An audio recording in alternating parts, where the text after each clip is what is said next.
From where and when did hobbits originate? Are they a subspecies of man, evolving differently to the men of Gondor and Rohan, or have they always been here, an ancient race hidden away in plain sight? Or as outlandish as it may seem, do we actually have the evil work of Morgoth to thank for these most beloved creatures of Middle-earth? Today, we're going to piece together the clues and explore 3 compelling theories that may just solve this age-old mystery. Let's start with what we do know about hobbits. These small, charming creatures are famous for their hairy feet, love of food, and peaceful agrarian lifestyle. They don't want for much, and they're at their happiest with a tankard of ale in their hand, a pipe full of old Toby at their lips, and good tilled earth at their feet. But the Hobbit story starts a long way away from the Shire. The first known hobbits on record were to be found in the Vales of Anduin, between Mirkwood and the Misty Mountains. Lush valleys, winding rivers, and wide open spaces. Nothing like the cosy hobbit holes we picture when we think of Bilbo and Frodo. It was a more diverse, riverside way of life. But as men grew in number and Mirkwood began to gain an evil reputation, a great slow migration began westward. First went the Harfoots, followed by the Fellowhides and the Stores, to settle in the South Downs, the Angle of Eriador and Swanfleet. But as the Third Age became even more dangerous, they began to collect together, moving even further west towards Bree. Marco and Blanco, 2 Fallowhide brothers, were the ones who applied for permission to settle beyond the River Barranduin in the King's royal hunting grounds. These rolling hills over many years would become the Shire. The Harfoots brought their handiwork and love of hills, having dwelt near the dwarves. The Stores brought their love of the water, and the Fallowhides, taller and fairer than their cousins, brought their love of nature from the elves they dwelt near for centuries. The Hobbits' unique traits and migration patterns show that they can survive in a wide range of settings. They were able to adapt to the river valleys of the Anduin and the rolling hills of the Shire, and they did well in both. This adaptability is important as we start looking into ideas about how they originally came to be. Gandalf once said, "Hobbits really are amazing creatures. You can learn all that there is to know about their ways in a month, and yet after 100 years, they can still surprise you at a pinch." For a wizard to find such simple creatures mysterious, that certainly suggests that there's more to the story than it may first appear. Theory number 1. Men of a different sort, the human ancestry theory. Gondor and Rohan are often the first places that come to mind when we think of men in Middle-earth. But Tolkien's universe has a much more varied and complicated human world. Consider the Druidain, who we meet in the Druidan Forest, or the Bornings of the Anduin. These strange peoples may hold the key to figuring out where the hobbits came from. Let's think about the idea that hobbits might not be a separate race at all, but rather a subspecies of man. Look at the Druidain. These men were short and stocky, and they were known for being good with nature and being able to hide in forests. Sound familiar? There are some interesting similarities. Both races would rather stay out of the world's problems, both seem to be man-like, and both have a special bond with the land they live on. Or think about the Beornings, Bjorn's descendants who could shape into beasts. Clearly, the men of Middle-earth can gain incredible skills and powers over time. Perhaps the Hobbits' almost magical ability to stay hidden and their surprisingly long lives are also unique traits from their evolutionary journey. The word Hobbit itself is another hint. It comes from the Rohanese word Holbitla, which means one who digs holes. This link to the language of men suggests that they indeed have a shared history, though it be forgotten for millennia. But if hobbits really are a type of man, then how do they have such considerable physical differences? The pointy ears of elves, the short bodies of the dwarves, and the big, hairy feet. Now things really start to get interesting. Keep in mind that other races often call hobbits halflings. We may not have understood how important this nickname really is. What's the other half? Could they have ancestors from another race? Which would explain why they have a unique mix of traits not found elsewhere.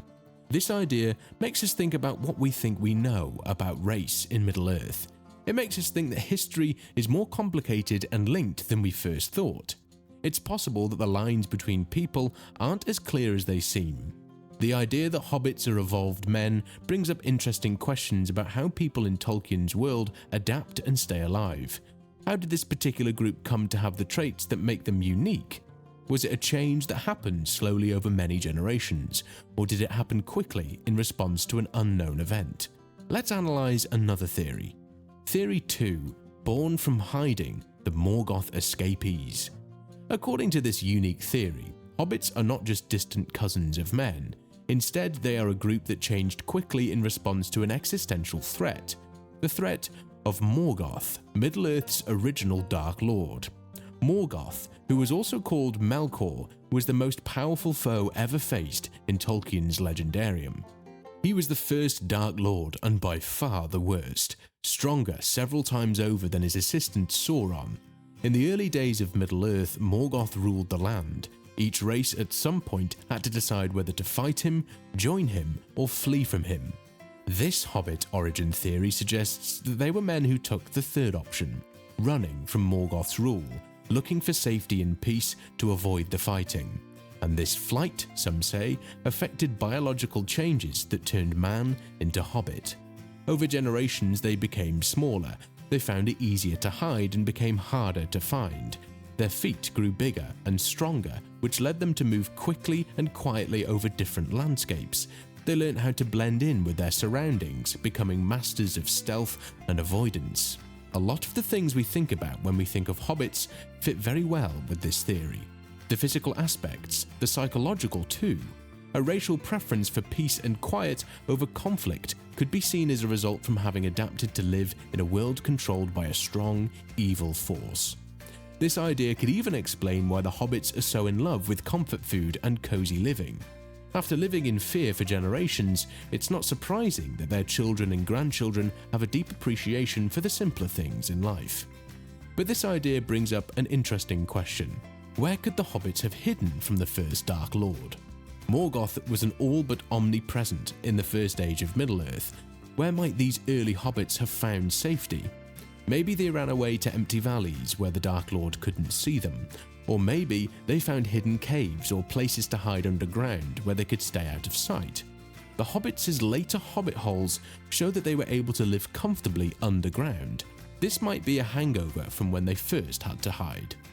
This idea changes how we see hobbits. It makes them sound like they're not simple, happy-go-lucky creatures, but rather they lived through one of the worst times in Middle-earth's history. Their existence itself becomes a quiet fight against evil that lasts through the ages. If this idea is correct, it means the hobbits have been fighting the dark forces in secret since the beginning of Middle-earth. Not only is their part in Sauron's downfall during the War of the Rings a strange turn of events, but it also marks the end of a long history of fighting evil, even if that fight is just a stubborn attempt to be happy in the face of danger. It certainly explains their resilience. From this point of view, Frodo's quest to destroy the ring takes on more depth. On some level, he may not have been aware that he was carrying on a tradition that went back to the beginning of his people, standing up to evil no matter what. The idea that hobbits were the men who fled Morgoth also helps to explain why they aren't mentioned in most historical records, and why many don't know of them, including Treebeard, who comments that hobbits don't feature on the long list of the Ents. It makes sense. Could it be true? Theory number 3, right there in plain sight, the ancient race theory. What if the hobbits have always been here in their original form, just like men, elves, and dwarves? This theory says that hobbits are an ancient race, hidden from view throughout Middle-earth's history. This idea about hobbits is very interesting if it turns out to be true. In the beginning of time, Eru Iluvatar, the creator of the world, says to Melkor, "And thou, Melkor, shalt see that no theme may be played that hath not its uttermost source in me, nor can any alter the music in my despite." What this means is that, in essence, everything in Middle-earth comes from Eru's plan, and given the pivotal role that hobbits go on to have in the saving of Middle-earth, could it be that Eru created them in secret for this very purpose, all that time ago? Because after all, if a race like hobbits weren't kept hidden, they likely would have died out a long time ago. Without the numbers of men, the immortality of elves, or the warlike nature of the dwarves, hobbits would have been whittled down by their more worldly neighbours. Given the War of the Ring required homely, secretive, loving heroes to play the covert part of getting the ring to Mordor, were hobbits kept hidden to fulfill this very purpose? What do you think? Each of these ideas challenges our understanding of where hobbits fit in Middle-earth by giving us a different view on how they came to be. Which one speaks to you the most? Which theory do you choose? How might it change how you think about hobbits in Tolkien's stories?